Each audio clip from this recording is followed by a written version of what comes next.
Bien. On va donc démarrer Dropsolid. Nouveau projet. Je donne ici le nom TP1. Je sélectionne modèle vierge et je valide. Donc j'obtiens à droite ici l'arbre de projet. Sur l'arbre de projet, je sélectionne le nom TP1. Bouton de droite, j'appelle le menu contextuel et je sélectionne pièce. Pièce, je vais prendre un modèle vierge. Je peux utiliser bien entendu un modèle tel que par exemple pièce en acier. Donc restons dans le modèle vierge, donc, comme introduction c'est beaucoup plus simple. Et je valide. Donc j'ouvre donc à présent un document conception qui s'appelle pièce 1. Je peux lui attribuer par exemple le nom modèle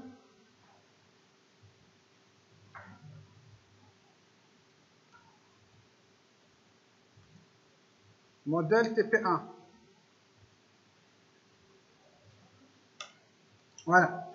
Donc, à présent, je suis invité à faire la conception du modèle, ou la modélisation, plus précisément, la modélisation du modèle. Donc, on doit modéliser notre modèle. Il y a une différence entre modéliser et dessiner. On va modéliser. Donc, menu contextuel, j'appelle esquisse. J'appelle esquisse. OK? Et là, j'utilise le contour. Si ce n'est pas activé, donc vous activez votre contour et commencez à faire un contour comme moi.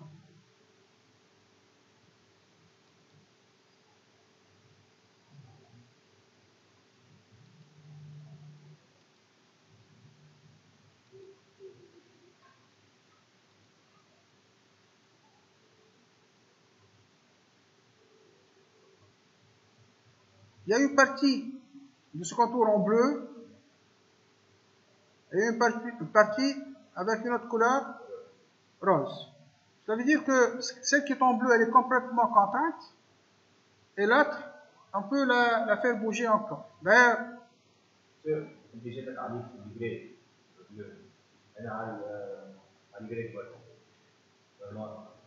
c'est parce que vous avez pris le point, c'est parce que vous avez pris le point ici, à ce côté-là. Donc, il n'y a pas une contrainte ici de liaison, enfin, avec les deux axes. C'est pas grave. C'est pas grave. C'est pas grave. Donc ici, je peux arrêter. Je suis bien dans l'esquisse. Je peux sortir par valider ici. Je peux appeler.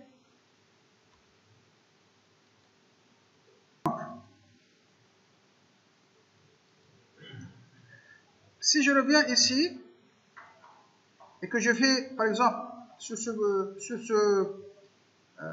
point-là, je peux le faire bouger, comme vous le voyez ici. Parce qu'il n'y a pas de contrainte. Donc, il est encore libre. D'accord? Par contre, celui-là, je ne peux pas le faire bouger parce qu'il est contraint. Il est fixé à l'intersection. D'accord? Alors, celui-là, kiff, je peux le faire bouger. D'accord? Mais cette ligne-là, elle est contrainte par une coïncidence avec l'axe X. Celle-là, kiff, sur l'axe Y. Donc, je peux, dès que je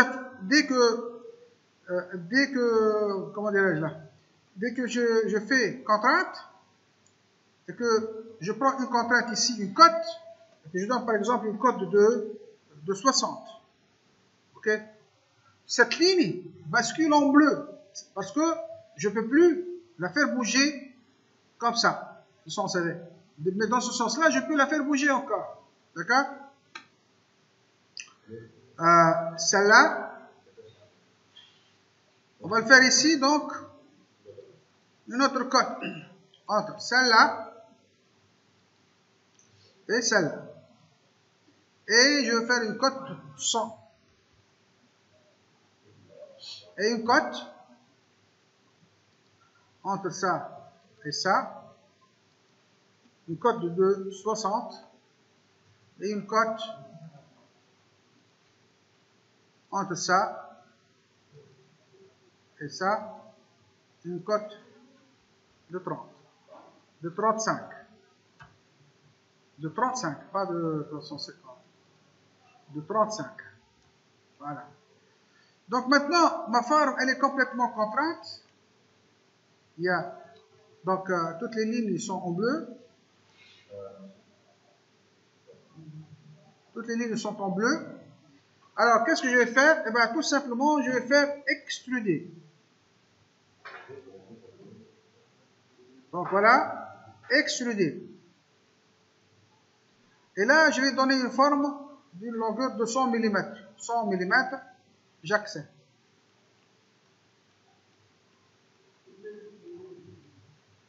Le bouton de droite, vous appelez le menu contextuel extruder. Alors, une fois ceci est fait, d'accord?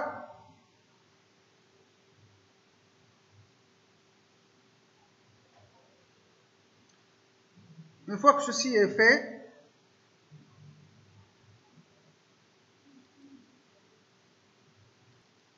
alors, une fois que vous avez la forme, maintenant, on va faire des perçages, ajouter quelques détails. Donc ici, je clique ici sur cette face-là, et par le bouton de droite, j'appelle perçage.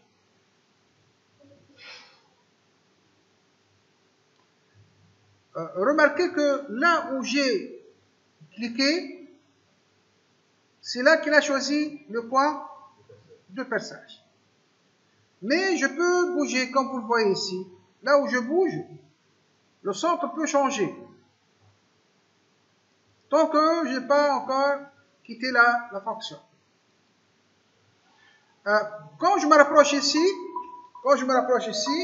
il s'accroche à cette surface-là.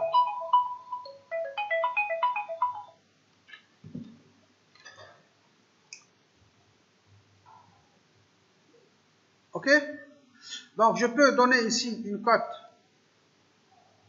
de 30.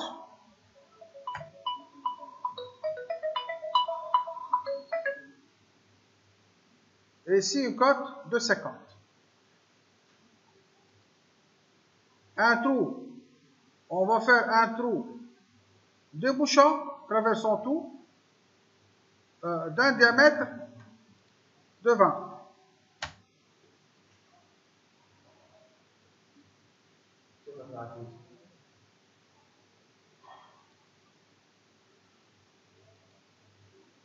Donc le perçage n'a pas été fait parce que le diamètre de perçage était un diamètre de 120, 1020.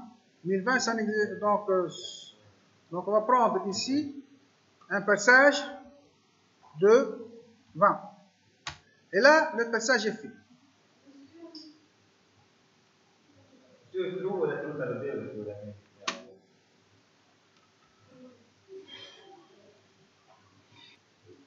Alors, une fois que ce trou-là est fait, donc je vais dessiner ici, sur cette face-là, on va dessiner une esquisse.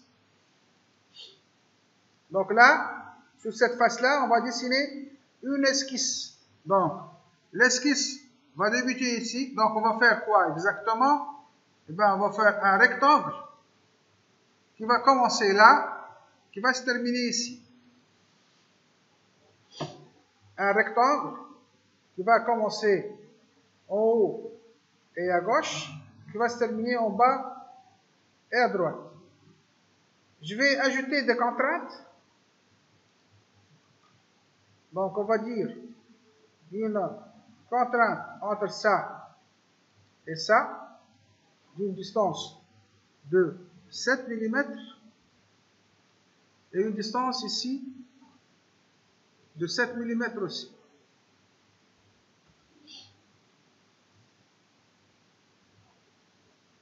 Une distance.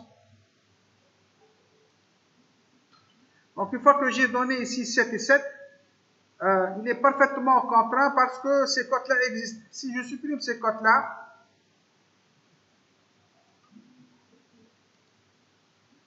et cette cote-là. Donc, je dois donner des contraintes entre ça et ça. Une cote de 7 et une cote de 7 entre ça et ça.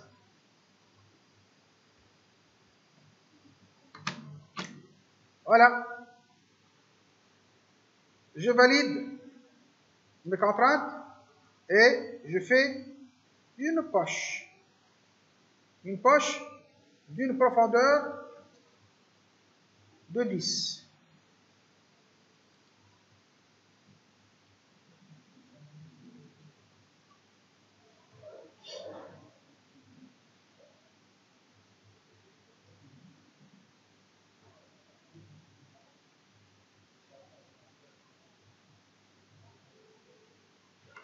Alors maintenant, on va ajouter un congé d'une valeur de 10 qui va être ici, là, ici et là. Et je valide.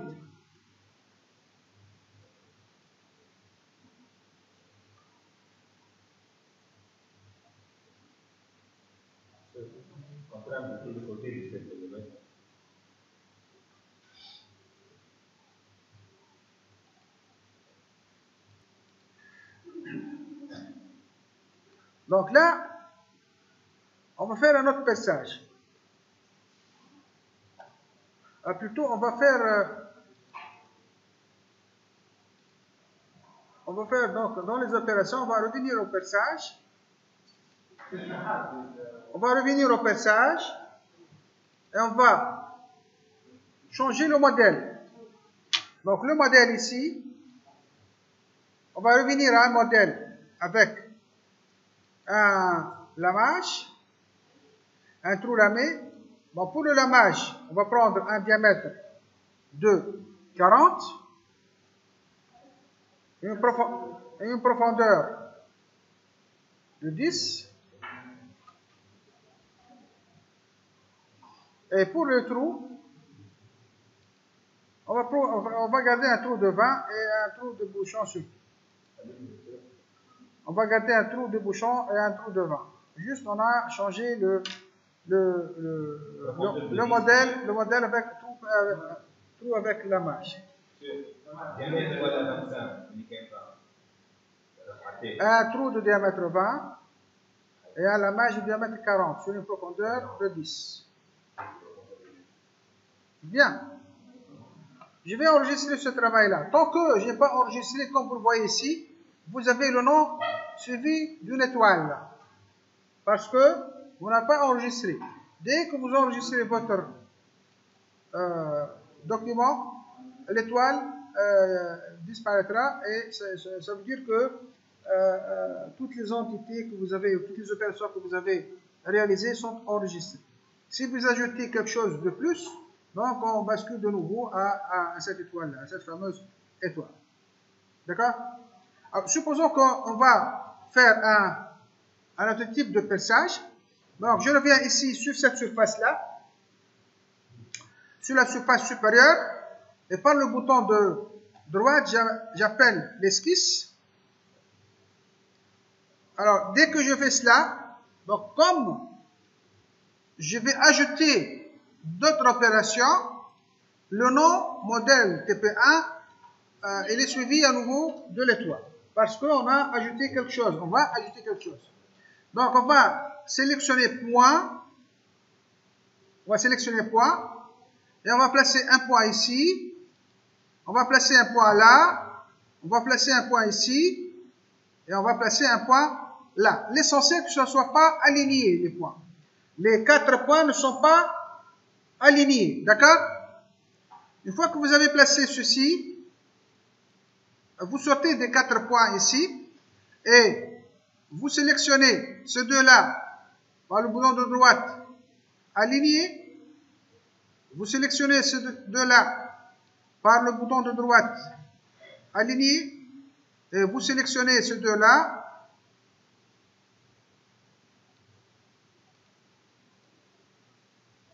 Et par le bouton de droite, aligner, et vous sélectionnez ces deux-là. Bouton de droite, aligner.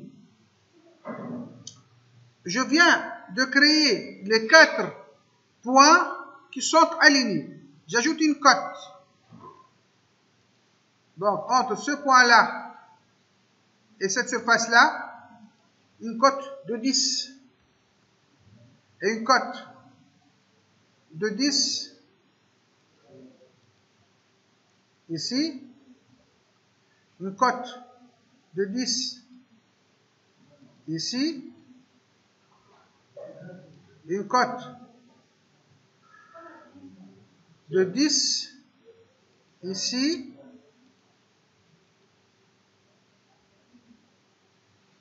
Et une cote. Bon, voilà. C'est bien positionné.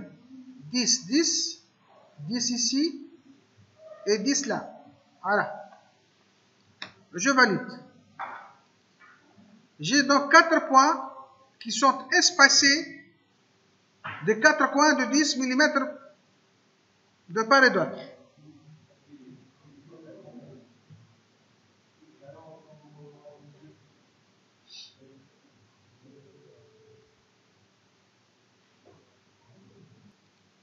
Bouton contextuel, groupe de perçage.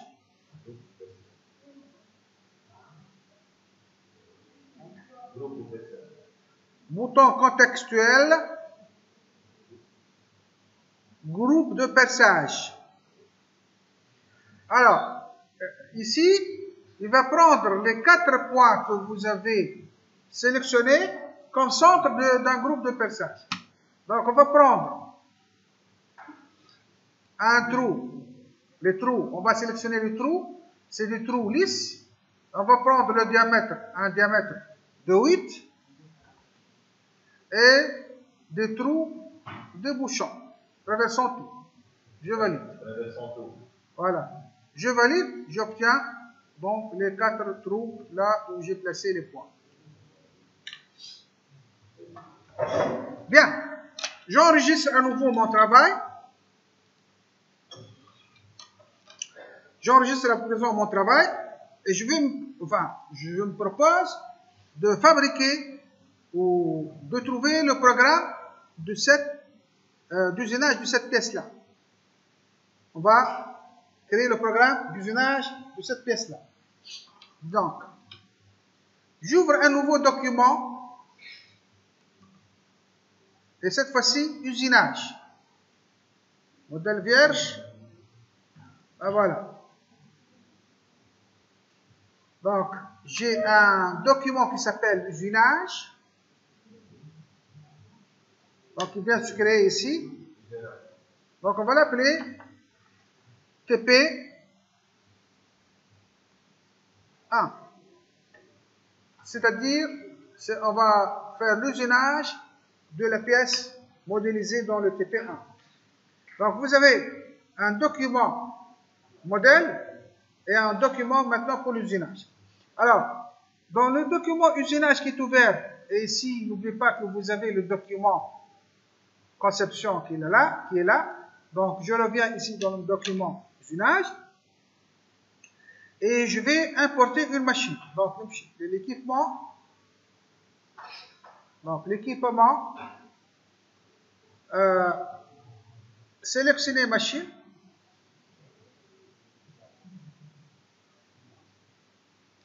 Et là, je vais taper CIN.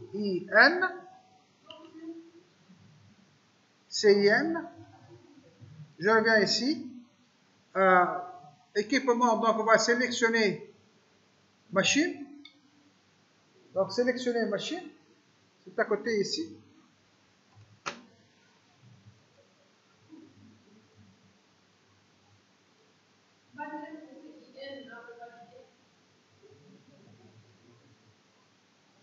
Parlez en français, mademoiselle. Parlez en français.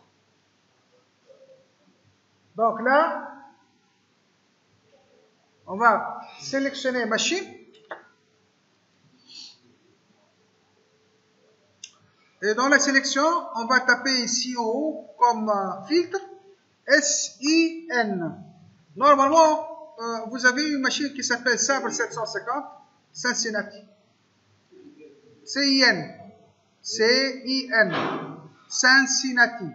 Donc, je clique 2 fois pour charger cette machine-là. Donc, voilà la machine. Donc, par le bouton central de ma souris, j'appuie sur le bouton central, donc je peux changer l'angle de vision. D'ailleurs, ici, on peut faire la même chose en sélectionnant ça. Et donc, on peut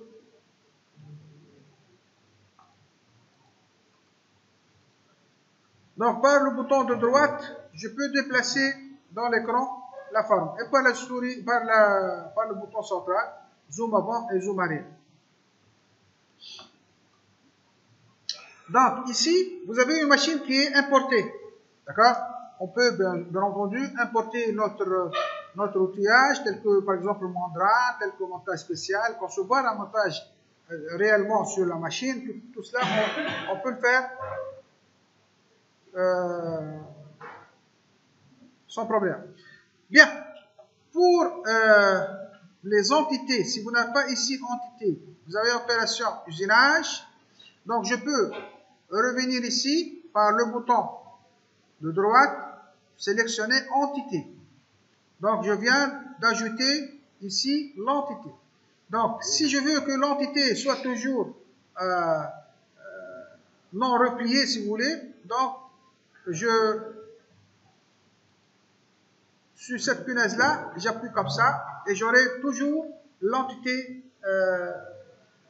non repliée. Bon, souvent, on est amené à replier toute cette arborescence-là pour dégager un peu l'écran pour la conception ou pour la fabrication ou quoi que ce soit, si on travaille, que ce soit en usinage ou en fabrication. Donc là, l'entité, je vois machine. Et la machine, je peux la déplier. Et les éléments de la machine, je peux par exemple cacher le bâti. Je peux voir le bâti. Donc, si ces éléments-là vont me gêner un peu dans le travail par la suite, je peux les cacher. Donc, on a besoin de faire une réplique réelle, si vous voulez, de ce qui va se passer sur la machine, pour pouvoir par la suite faire une analyse de collusion. Si vous avez un montage ou si on va dépasser les axes de la machine, donc pour pouvoir faire cet usinage-là. Voilà donc l'idée d'insérer une machine avec l'environnement réel qui va suivre par la suite.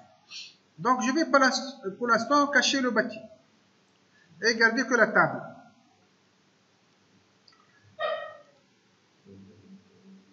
Bien.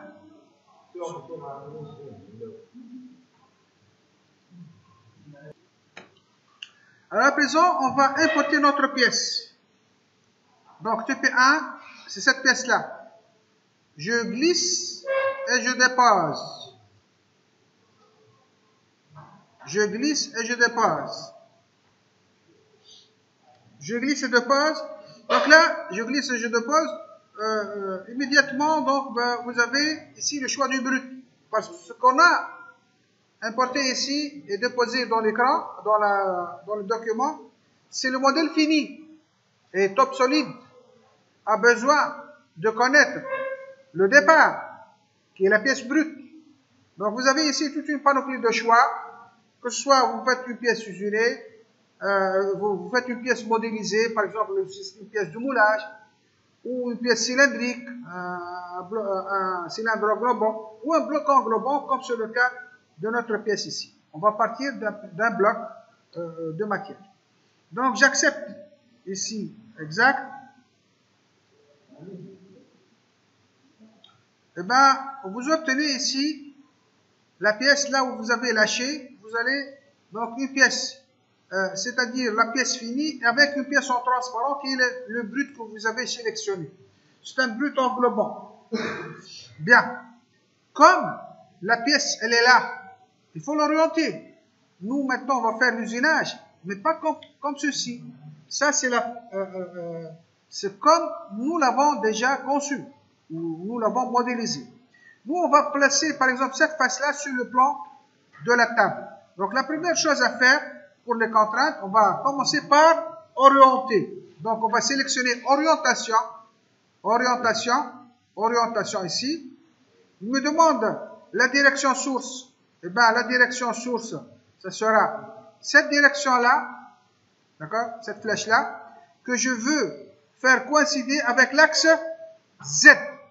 On va la faire coïncider avec l'axe Z. Donc, l'axe Z, il est là.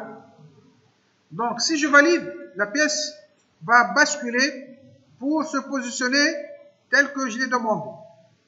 Donc, vous avez la première orientation. Donc, une orientation, l'axe Z, l'axe du trou avec l'axe Z de la pièce. Deuxième orientation, à mon avis, il faut que la pièce, il faut que la surface ici, c'est cette surface-là, soit contre le mort de l'étau. Donc, je vais sélectionner celle-là et que je vais placer avec l'axe Y. Donc, l'axe Y qui est là. Donc, voilà. La deuxième orientation, c'est ça. Donc, par la suite, on va ajouter une contrainte de position plan sur plan. Donc, on va sélectionner plan et on va prendre le plan de base qu'on va placer avec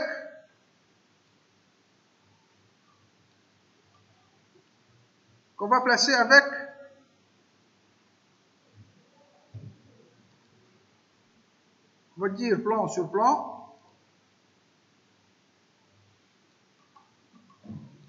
Le plan de base, on va le placer sur ce plan-là. Mais attention, on va ajouter une certaine distance,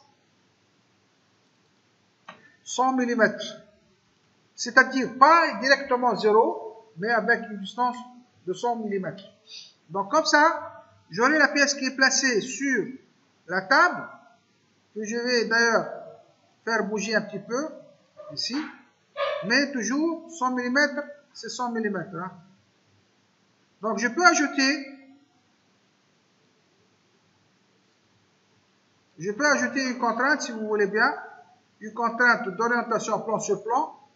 Donc plan sur plan, entre ce plan-là et ce plan-là, mais une distance de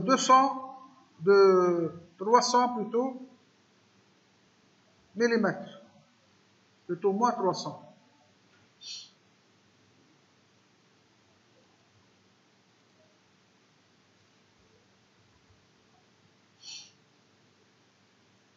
Et une distance entre ce plan-là et ce plan-là d'une distance de 200. Ah, plutôt moins 200.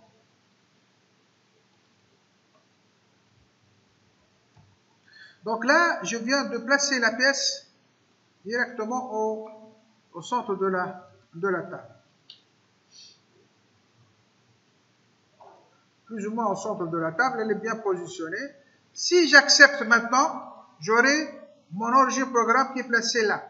Comme il est placé automatiquement dans ce point-là, si je veux changer sa position, il suffit de cliquer sur l'origine programme et éditer et de décocher position automatique et de le placer sur un point. Un point, ou plutôt un point milieu d'un point qui se trouve ici et un point qui se trouve là. Donc il est au milieu de la diagonale, donc il va se placer au centre exactement de la pièce. Donc je viens de placer l'origine programme au centre, ça me convient parfaitement. D'accord? Une fois que j'ai fait cela, je peux faire l'usinage. Pour l'instant, je peux faire l'usinage. D'accord? Alors, ce que je vais faire, d'abord, je vais enregistrer ce positionnement-là. Donc le logiciel actuellement, il a la pièce finie qui est opaque, la pièce brute qui est transparente et l'origine de programmation. Trois choses fondamentales pour pouvoir générer les parcours de l'outil. Donc maintenant, il ne me reste que de faire les choix des trajectoires ou les choix des stratégies d'usinage. Donc là, je vais sélectionner cette surface-là et je vais, par le bouton de droite, dire embout. Alors là, je vais sélectionner d'abord mon outil. On va prendre une fraise à surfacer. Et on va prendre un diamètre de 63 par défaut. Et regardez bien ici, le résumé est dans ce tableau-là, mais je peux changer tout. Alors, je peux changer tout par ce tableau-là. Par exemple, ici, on veut une ébâche en laissant une surépaisseur au fond de 0,2 mm et 0,2 mm. Si je veux faire ça en finition, il suffit de dire ici 0 et 0 ici. D'accord? Bon, là, c'est la façon de faire le travail. Mais par exemple, je peux changer le mode d'usinage. Donc ici, c'est un...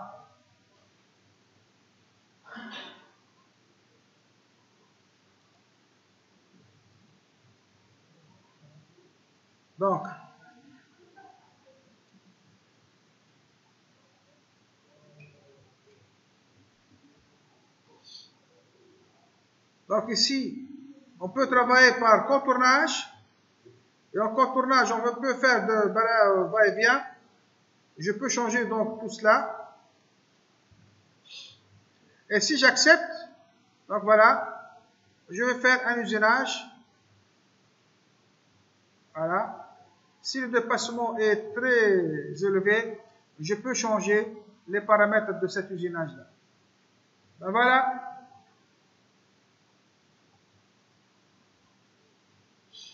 Nombre de passes, c'est un peu par défaut, on a pris toutes les valeurs par défaut. Donc par exemple, si on veut faire cette surface-là, alors on va donc cette surface-là faire son usinage par un fraisage en bout. Et là, on va sélectionner un autre outil. Et cette fois-ci, ça va être un outil, fraise de taille, d'un diamètre de 20 par exemple, avec des prises de passe. Donc sur l'épaisseur de fond, on va garder 0,2, 0,2. Sur l'épaisseur latérale, des îlots. Profondeur axiale maxi 3,5 mm, ça me semble que c'est correct. Si j'accepte maintenant, j'aurai donc l'usinage, la simulation de l'usinage. Donc voilà, la première passe, deuxième passe, et ainsi de suite.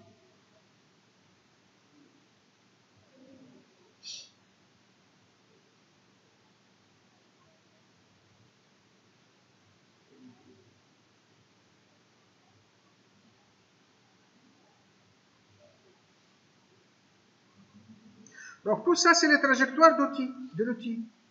Donc quand on voit les trajectoires, regardez bien. Si je viens ici aux opérations, plutôt en usinage, voilà l'usinage. Ce que vous voyez ici, c'est les trajectoires du surfaçage. Ce que vous voyez ici, c'est les trajectoires que l'outil va faire pour faire l'épalement. C'est les trajectoires de l'outil par rapport à cette origine que vous avez déjà choisie. Donc, ce qu'on est en train de faire maintenant, c'est éditer les trajectoires de l'outil. Par la suite, on va obtenir le code G. D'accord? Est-ce que c'est clair?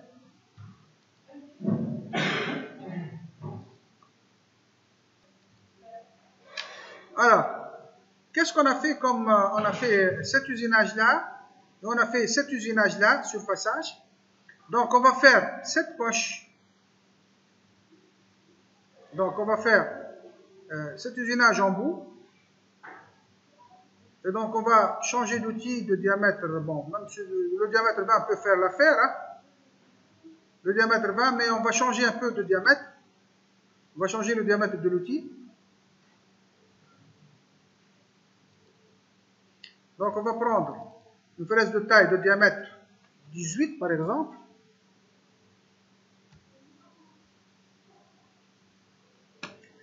Et on va faire tout ça en finition.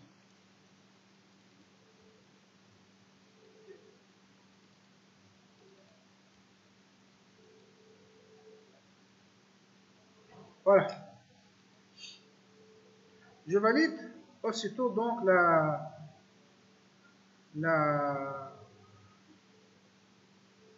simulation est lancée. Bien.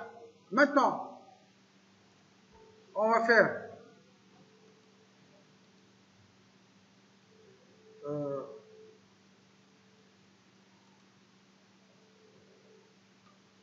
le perçage. Donc, le perçage. Alors, on va prendre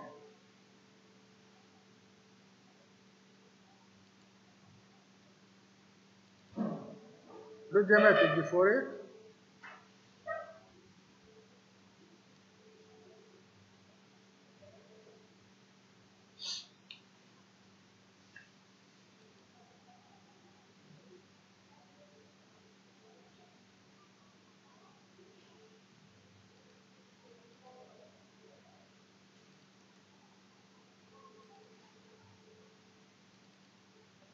Donc, alors les usinages, on va faire cet usinage-là, cet usinage-là, cet usinage et cet usinage.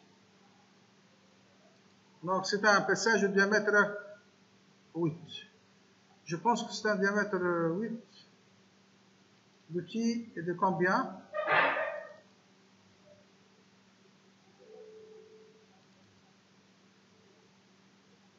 Diamètre 10. Donc, on va changer diamètre 8. Voilà. Et je valide. Voilà.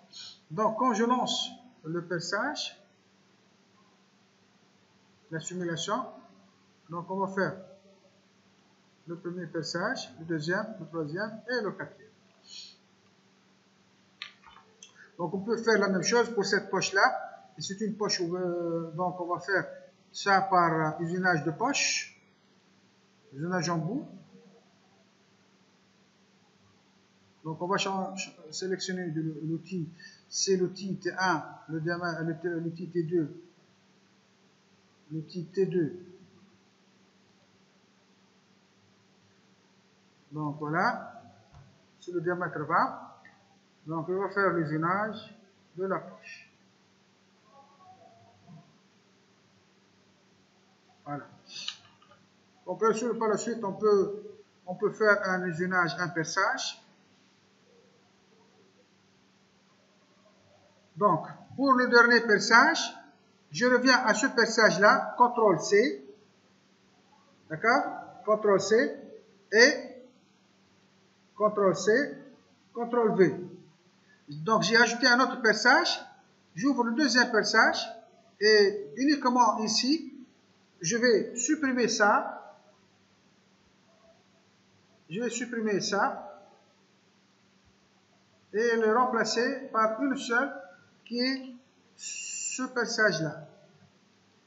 Donc, un seul perçage au centre et le diamètre de l'outil. On va faire un outil de diamètre, on va dire un diamètre de 20. Directement un diamètre de 20. Normalement, ce n'est pas possible, mais on va supposer que c'est possible dans ce cas. Donc, maintenant, on va sélectionner tout et on va lancer la vérification.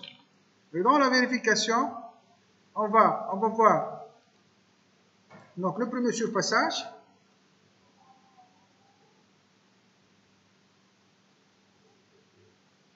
Par la suite, on va faire de l'ébauche, on va faire l'épaulement.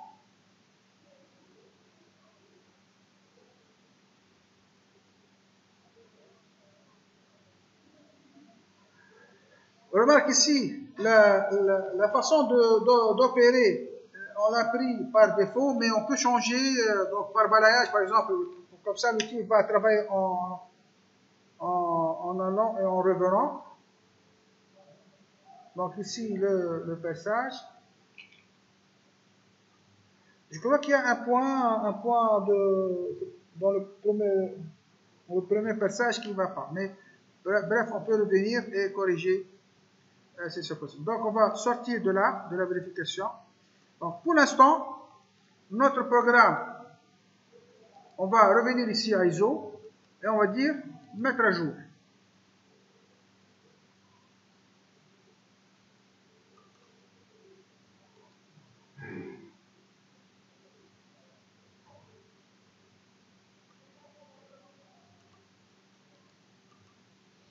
Donc, d'abord, on va mettre à jour ici le travail. Ensuite,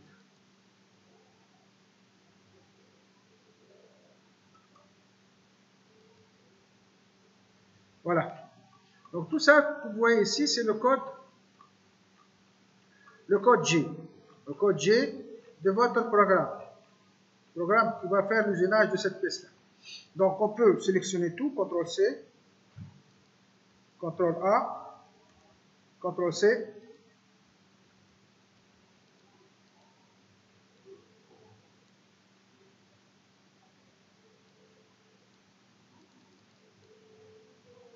Non, on ne peut pas le sélectionner ici.